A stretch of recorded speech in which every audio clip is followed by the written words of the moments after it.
વિચારોનું ખૂબ મોટું બળ છે. વિચારોમાં ખૂબ શક્તિ રહેલી છે. માટે તમારી આત્મભૂમિમાં કોઈ ખોટા નકામા વિચારો પડી ન જાય તે માટે જાગૃત રહો, સાવધાન રહો. તમારે શેના ફળ જોઈએ છે?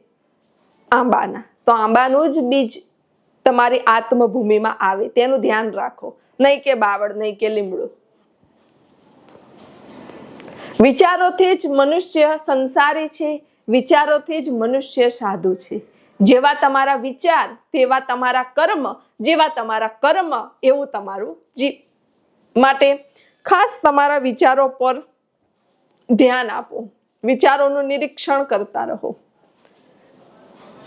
તમારા વિચારો રાક્ષસી, આસુરી પ્રવૃત્તિ વાળા, તમારું જીવન નકારાત્મક. તમારા વિચારો સકારાત્મક, સૂરી પ્રવૃત્તિ વાળા, તમારું જીવન સકારાત્મક. માટે તમારે કેવું ફળ જોઈએ છે?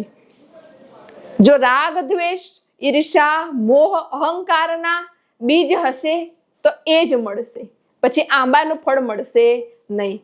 શુદ્ધ ભાવ, પ્રેમ, કલ્યાણ એના બીજ હશે તો એ મળશે, બીજું કંઈ મળશે નહીં. માટે જેવું તમે વાવશો એવું જ તમને પ્રાપ્ત થશે. માટે તમને જીવનમાં જે મળ્યું છે ને એ સમજી જ લેવાનું કે આ મારા જ બીજ વાવેલા છે, બીજાના વાવેલા નથી. તમારું વાવેલું જ તમને મળ્યું છે એ હંમેશા યાદ રાખો. એના માટે બીજાને દોષ ના આપશો.